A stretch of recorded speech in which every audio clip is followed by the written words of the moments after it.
ناتوانم پێناسەی باوکم بکەم بە دوو وشە بە دوو کەلیمە هەرچیەک بڵێ لەسەر باوک بڕاوکە کۆتایی نایە. باوک بەڕاستی ئەو وشەیە کە هەرگیز وەسف ناکرێ. 2 ساڵە باوکی خۆم نەبینیوە. ناتوانین هیچ کاتێ ناتوانین پاداشتی باوکم بینەوە. هیوادارمانەیە کە لە باوکیان دوورم بە باوکیان شاد بنەوە. بەڵام ئەوەی ڕاستی بێ باوکم لە 2013 خۆی کرد. سڵاو لە بینەرانی بەڕێزی کەناڵی بیکەیفۆ. من شەموس نادرم لە شاشە جوانەکەی بیکەیفۆ لەگەڵتانە بم. ئەمڕۆ دەپرسم ئایا ناوی باوگیت چیت بە خەیاڵایەت؟ ئەتوانی پێناسەی باوکمان بۆ بکەیت؟ باوک واتای چییە؟ لەگەڵمان بن. خاتوونم ڕسم کاتۆ باش. باشتر بۆ تۆ. پێناسی باوک ئەتوانی بکەیت؟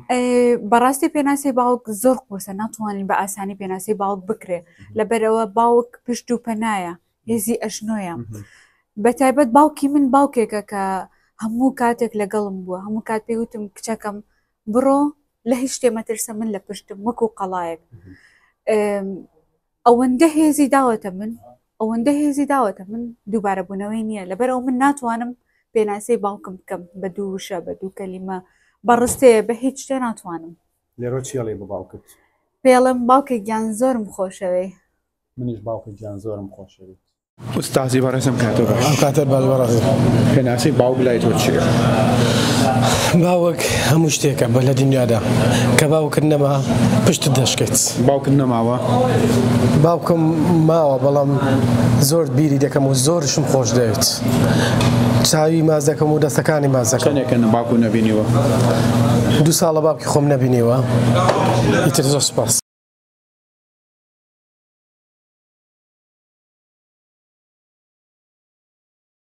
خاتونی بەڕێز باشی. سەرچاوەکانیۆ باشن. کە ئەڵێن باوک چی بە خەیاڵتایەت؟ باوک هەموو شتێکە. باوک پێناسەی ناتوانانی بکەین. باوک ئەو کەسەیە کە یعنی یارمەتی دەرمانە کە ئێمە ئێستا لەسەر پێی خۆمان وەساوین هەمووی بەبووی باوکمەوەی. باوکم ناتوانین هیچ کاتێ ناتوانین پاداشتی باوکم بینەوە. چەندێک لەمە پێش کە باوکە بینیوە؟ 2 مانگ لەمەوە پێش. 2 مانگ لەمە پێش؟ هەست و چۆن بوو؟ زۆر کە بینیم زۆر خۆش، ئەویش بە هەمان شێوە. ئێستا لێرە کێ یاڵێن بڵێن جێی باوکی بۆ بکەیتەوە؟ هیچ کەس ناتوانێت جێگەی باوک بێتەوە. باوک تایبەتە. لێرە چی پێڵێت؟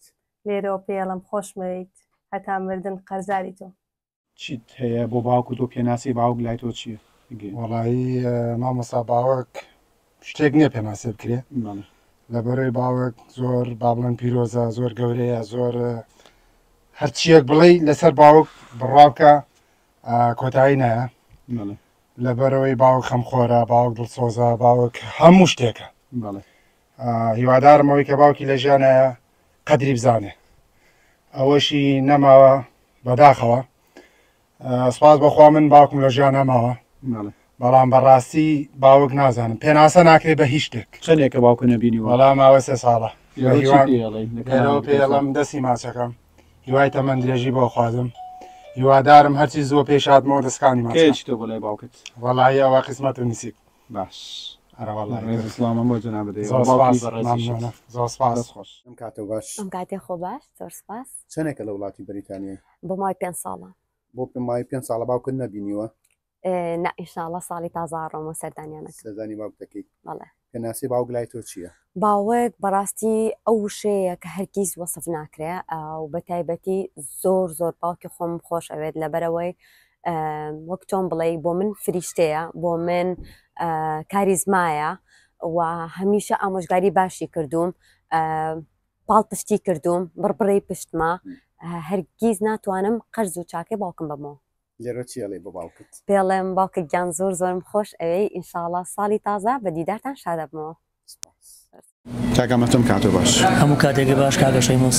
باوکو ماوە؟ الحەمدوللا. لێرەوە چی پێڵێ بە باوکت؟ باوک یعنی پشت، یعنی قەڵا. هەر کەسێک باوکی ماوە هیوادارم قەدری باوکی بزانێ، ئەوەژی کە باوکی نەماوە خۆی گەورە لێی خۆش بێت. چی وشەیەک چی نەسیحەتێکی باوکت لە زێریان ماوە هەر بڵین لە یادتە؟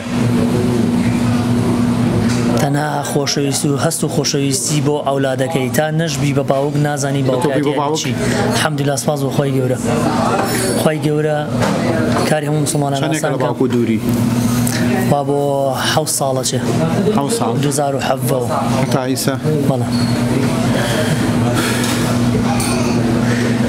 لێرەوە پێڵم زۆرم خۆشەوی هیوادارمانەی کە لە باوکیان دوورم بە باوکیان شاد بنەوە ئەوانەشی کە باوکیان یان خۆی گەورە لیان خۆش بن سڵاو لێبێ سڵاو لە تۆش چیت هەیە بۆ باوکت وەڵاوی ڕاستی یادگاری زۆرمێ ینی یادگاری زۆرمە ئەوەی ڕاستی بێ من بیری باوکمەکەمە ینی هەموو کات و ساتێکم حەزم کرد لەگەڵ بوومە بەڵام ئەوەی ڕاستی بێ باوکم لە 2013 خۆی کرد بەدوای ئەوەش لەگەڵ بگە حاضری ئەو دوای ئەوەش بەڕاستی خۆ دەزانین باوک ئەساسە لە ماڵە ینی بناغێکی گەورەی ماڵە بۆ بەتەبەتی بۆ فامیلی بەڕاستی کارە ساتێکی وا بوو کە من زۆر بێتاقەت بووم کە من نەمبینی بڕۆم تۆ لە بەریتانیا بووی کە باوکە کۆچی دوایی کرد بەڵێ لە بریتانیا بووم دوای ئەوەش یادگاری زۆرم هەیە لەگەڵ باوکمە ئەوەی ڕاستی یادگاریەکان یعنی باس ناکرێت بەڕاستی یەکێک لەو یادگاریانە ئەگەر ئەوەی ڕاستی بێت ئەو کاتی کە مناڵبووین لە کوردستان ئەچووم لەگەڵا بۆ